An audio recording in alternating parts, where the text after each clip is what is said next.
Hi, my name is Kay Sparling. I'm a retired international opera singer, and I just launched my first book in August of 2024. It is a feminist spy thriller, and the name is Mission Thaw, and it's set at the end of the Cold War. And these are 5 things I wish I'd known before I published my first book. Number 1. Be very well versed in the present jargon being used in your area. A good example of what happened to me is I was taping my first podcast, and right before we went on, the interviewer said, all right, we'll start with your elevator pitch. Well, unfortunately, I did not know what an elevator pitch was, so I just naturally had to start with the pitch that I had prepared, which was the same one I was giving live in conferences to agents. And the whole interview went well, but at the end, Hugh said, well, that was the longest elevator pitch I've ever heard. And I had to admit to him, I did not know what an elevator pitch was. And he said, well, you get in the elevator, you're with an agent, you've only got that time to give your pitch for the book. And I'm like, as if that would really ever happen is what I thought, right? But, anyway, I wasn't going to argue with him. And so I'm an opera singer. I've always got a sassy comeback. So I said, well, but you didn't realize we were in the Burj Khalifa in Dubai, Well, he had to laugh at that because, it would be a long elevator ride. So,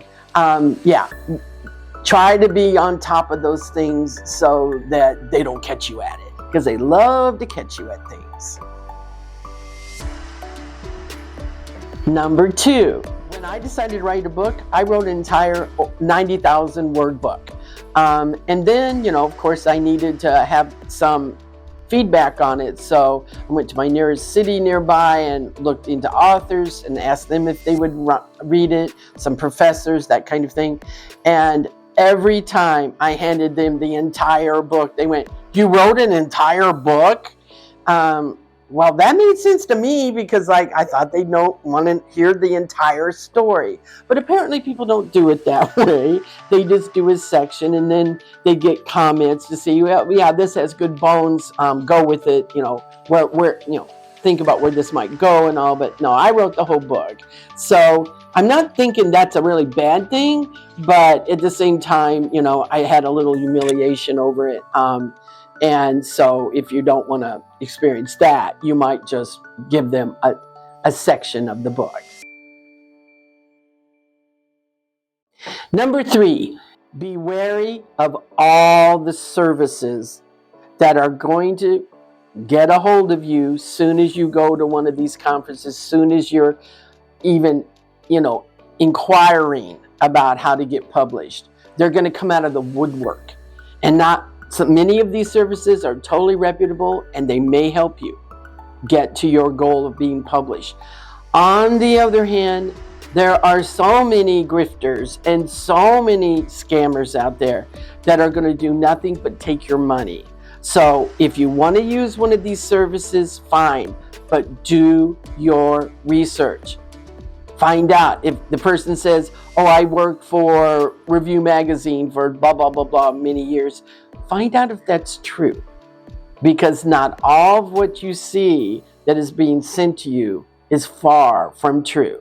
So be very careful that you don't waste your money on these services. Number 4, it's good to go to writing conferences and talk to other writers that are trying to be published and go to the classes. Most of the presenters know what they're talking about and they give you good information. But on the other hand, you can go to too many conferences. And I've seen this time and time again where it becomes just sort of a clique in its own, the people that go to writers' conferences. But these people never tend to get published. And so I noticed the money that I spent just on going to one conference. And I had 3 agents that looked like they were, I had them hooked pretty good. And in the end, none of them worked out.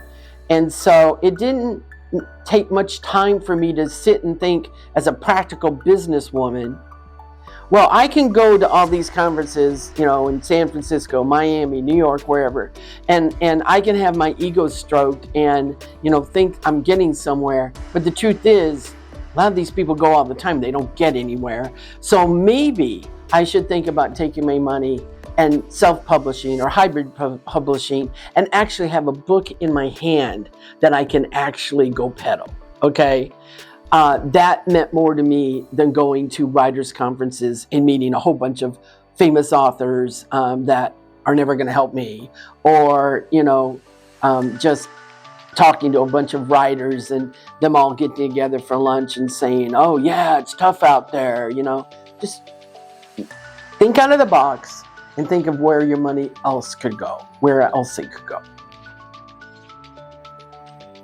Number 5, if you're so lucky to be published in any form, then hire a publicity team and a social media team 6 months before the date of the book launch. Again, did not know this. I mean, I had some marketing through my publisher, but basically I needed to hire a whole lot more, and I did it 6 months after the book launch, because I thought, well, let's get the book out there and get it out there, and then, you know, we can start pumping it from there.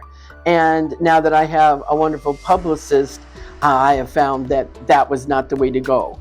This book that I wrote is a trilogy, and so I would definitely be doing the publicity launch 6 months before the date of the book coming out.